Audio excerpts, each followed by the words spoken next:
दोस्तों टाटा स्टील की बात करें तो पिछले एक साल में स्टॉक बहुत ज़्यादा करेक्ट हो चुका है और इसके पीछे वजह यह है कि जियो पॉलिटिकल टेंशन भी चल रही है और दूसरी तरफ इन्फ्लेशन का प्रॉब्लम भी है। और टाटा स्टील का बिजनेस सिर्फ इंडिया में नहीं है बल्कि विश्व के काफ़ी ज़्यादा देशों में, स्पेशली यूरोपियन कंट्रीज में, जिसका इफेक्ट पड़ रहा है रसिया यूक्रेन के युद्ध की वजह से। और आप देख सकते हो कि जिस तरह से उनके ग्लोबल मार्केट में प्रोडक्शन गिरा, उसका नतीजा ये रहा कि कंपनी को भारी नुकसान भी हुआ। लेकिन आने वाले समय में संभावना क्या पॉजिटिव बनेगी, क्या फिर से तेजी का दौर शुरू होगा, क्योंकि स्टॉक पिछले एक साल में बहुत ज़्यादा करेक्ट हो चुका है। तो यहाँ पे कुछ बड़ी अपडेट निकल के आ रही है जिनको मैं एक करके डिस्कस करेंगे। टाटा स्टील का काफ़ी बड़ा विजन है जो आने वाले समय टाटा स्टील को बहुत तेज़ी से ऊपर लेके जा सकते हैं। आने वाले समय कंपनी मर्जर होगी, अपनी जितनी छोटी सब्सिडीज कंपनी हो सारी की सारी टाटा स्टील में मर्जर होगी। और अभी से इन्होंने शुरुआत भी कर दी, छोटी छोटी सब्सिडीज कंपनी के शेयर एक्वायर किए जा रहे। यहाँ पे सुप्रीम कोर्ट में भी मामला गया टाटा स्टील का, क्या है पूरा मसला समझने की कोशिश करेंगे। और क्या इस समय टाटा स्टील में इन्वेस्टमेंट करना चाहिए, क्योंकि टाटा स्टील में भले ही प्राइस नीचे हो लेकिन एफआईडीआई और जम के खरीदारी करें, तो क्या निवेश करना चाहिए। सबसे पहले अगर हम टाटा स्टील के कारोबार की बात करें, स्टॉक 104 पर क्लोजिंग दी थी, जहां पे हमें 0.33% की गिरावट देखने को मिली थी। स्टॉक काफ़ी समय से 100 के आसपास है। अच्छी बात है कि 100 के स्तर को ये नहीं तोड़ रहा है, यानी स्टॉक अभी भी 3 डिजिट में बना हुआ है।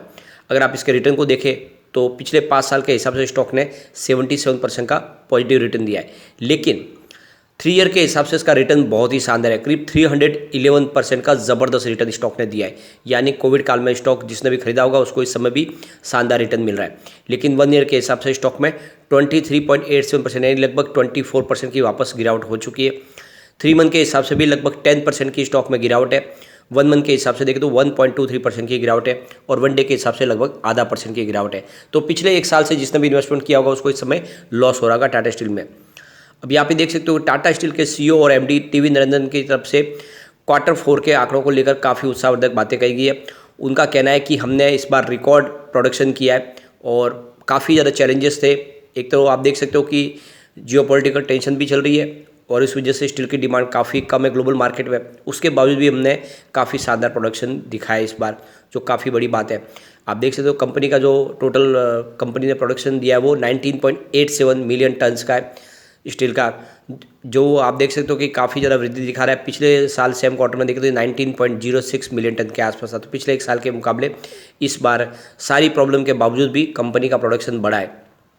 इसके अलावा देखें तो कंपनी का जो सेल्स है वो 18.87 मिलियन टन्स के आसपास रहा है, जबकि पिछले साल सेम क्वार्टर में 18.27 मिलियन टन्स के आसपास था। तो कंपनी का सेल्स भी बढ़ा है पिछले एक साल में, जो काफ़ी अच्छी बात है। Q3 की भी बात करें उसके दौरान भी देखें तो जो प्रोडक्शन है उससे Q4 में काफ़ी अच्छा रहा है। जनवरी से मार्च के दौरान देखें तो टाटा स्टील का जो प्रोडक्शन है वो करीब 5.15 मिलियन टन्स के आसपास रहा है, जबकि पिछले साल सेम क्वार्टर में देखें तो ये 4.90 मिलियन टन्स के आसपास था।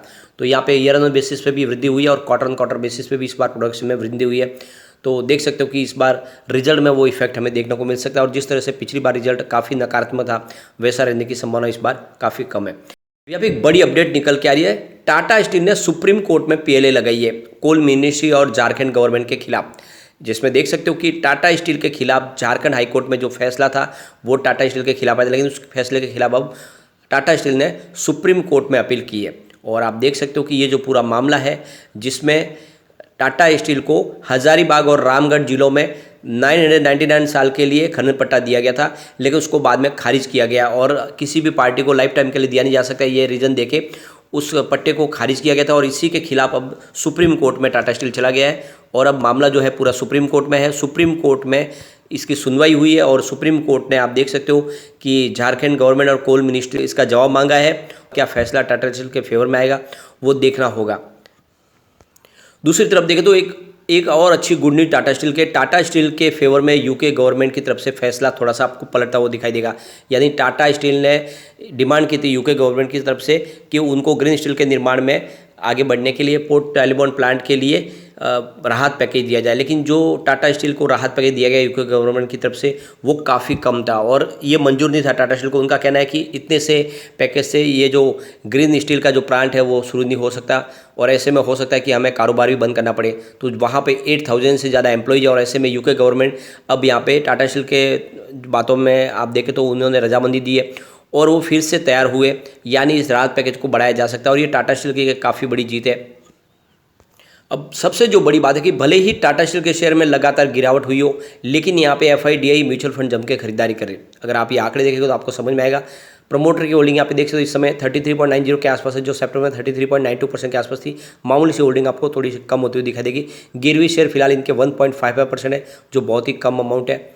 एफआई की बात करें तो सितंबर में उनकी 21.52% के आसपास होल्डिंग थी, जो दिसंबर बढ़ के 21.87% हुई। तो एफआई ने बाजार में से बहुत सारा अपना निवेश निकाला, उसके बावजूद भी उनकी होल्डिंग टाटा स्टील में बढ़ी है, जो बहुत बड़ा पॉजिटिव ट्रिगर है। इसके अलावा डीआई की बात करें तो 18.08% के आसपास होल्डिंग थी सितंबर में, जो दिसंबर बढ़ के 19.55% हुई। तो यहाँ पे डीआई ने भी अपनी होल्डिंग बढ़ाई है, जो काफ़ी बड़ा पॉजिटिव ट्रिगर कहा जा सकता है।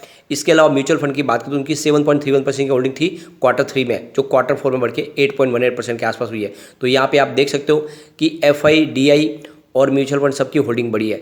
और यहाँ पे अगर होल्डिंग किसी की घटी है तो वो है जनरल पब्लिक की 26.48% के आसपास जो होल्डिंग थी, जो घट के अब देख सकते हो 24.68% के आसपास आ गई है। तो ये सबसे बड़ी बात है गौर करने वाली कि यहाँ पे सारे के सारे बड़े फंड हो, चाहे वो इंडिया के हो या बाहर के हो, सारे या फिर म्यूचुअल फंड सब इसमें खरीदारी कर रहे हैं। तो इंडिया के काफ़ी बड़े म्यूचुअल फंड ने जम के खरीदारी की है। आदित्य बिरला एसएल फ्लैक्सी के अपने यहाँ पे 414 करोड़ का इन्वेस्टमेंट किया हुआ है, 2.68% की होल्डिंग ली है। मीरे एसेट अमर्जिंग ब्लू चिप ने यहाँ पे 411 करोड़ का इन्वेस्टमेंट करके 1.76% की होल्डिंग ली है। एसबीआई बैलेंस एडवांटेज फंड ने यहाँ पे 336 करोड़ का इन्वेस्टमेंट किया है, 1.54% की होल्डिंग ली है। इसके अलावा ICICI Pru balance advantage fund ने यहाँ पे 302 करोड़ का इन्वेस्टमेंट किया है, 0.68% की होल्डिंग ली है। कैनरा रेबेको ब्लू चिप ने यहाँ पे 86 करोड़ का इन्वेस्टमेंट किया है, 0.99% की होल्डिंग ली है। मीरे एसेट लार्ज कैप ने यहाँ पे 302 करोड़ का इन्वेस्टमेंट किया है और 0.92% की होल्डिंग ली है। इसके अलावा मीरे एसेट टैक्स सेवर ने यहाँ पे 220 का इन्वेस्टमेंट किया है और 1.5% की होल्डिंग ली है। आईसीआईसीआई प्रू वैल्यू डिस्कवरी ने यहाँ पे 219 करोड़ का इन्वेस्टमेंट किया है, 0.80% की होल्डिंग ली है। कोटक इक्विटी ऑर्बिटेज ने यहाँ पे 211 करोड़ का इन्वेस्टमेंट किया है और 0.96% की होल्डिंग ली है। निप्पॉन इंडिया लार्ज कैप ने यहाँ पे 207 करोड़ का इन्वेस्टमेंट किया है, 1.66% की होल्डिंग ली है। तो ये तो आप देख सकते हो इंडिया के सारे बड़े म्यूचुअल फंड यहाँ पे जम के खरीदारी करें।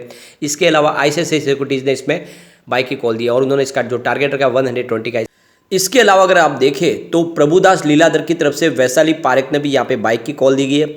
उनके हिसाब से आने वाले समय इसका 115 का टारगेट देखने को मिल सकता है। और अगर एक बार स्टॉक 115 को क्रॉस कर गया तो फिर 124 और फिर 127 के टारगेट भी देखने को मिल सकते हैं। तो बिल्कुल यहाँ पे खरीदारी की सलाह दी जा रही है। दूसरी तरफ देखें तो टिप्स टू ट्रेड के अभिजीत भी इसमें बाई की कॉल दे रहे हैं। उनके हिसाब से इसका जो स्ट्रॉन्ग सपोर्ट है 101 का है और जब तक स्टॉक 100 के ऊपर ट्रेड कर रहा है आने वाले समय इसके 125 पे जाने की संभावना है। और अगर स्टॉक 125 पे चला गया तो आने वाले समय लॉन्ग टर्म इसका टारगेट 165 का देखने को मिल सकता है। तो यहाँ पे आप देख सकते हो कि लगातार इस पर बाई की कॉल निकल के आ रही है। इसके अलावा ब्रोकरेज हाउस जेफरीज ने इसमें 145 का टारगेट दिया है और निवेश की सलाह दी है। इसके अलावा देखें तो ब्रोकरेज हाउस बीओबी कैप की तरफ से भी इसमें बाई की कॉल दी है और इन्होंने जो उसका टारगेट रखा है 140 का रखा है। बाई की रेटिंग के साथ में 140 के टारगेट के साथ में निवेश की सलाह दी है। तो चाहे ग्लोबल ब्रोकरेज हाउस हो या फिर इंडिया के ब्रोकरेज हाउस, वो लगातार खरीदारी की सलाह दे रहे इस समय टाटा स्टील के अंदर, क्योंकि टाटा स्टील बहुत मजबूत कंपनी है और आने वाले समय में इसका बिजनेस आपको बढ़ता हुआ दिखा देगा।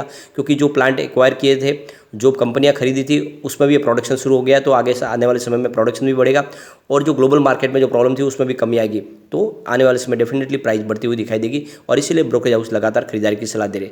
लेकिन फ्रेंड, कोई भी इन्वेस्टमेंट करने से पहले अपने फाइनेंशियल एडवाइजर से बारे में ले ले या अपना खुद का रिसर्च करें, क्योंकि मैंने वीडियो आपके एजुकेशनल पर्पज़ के लिए ही बनाया। वीडियो पसंद आए तो लाइक शेयर जरूर कीजिए और चैनल को सब्सक्राइब कर दीजिए। Thank you friend.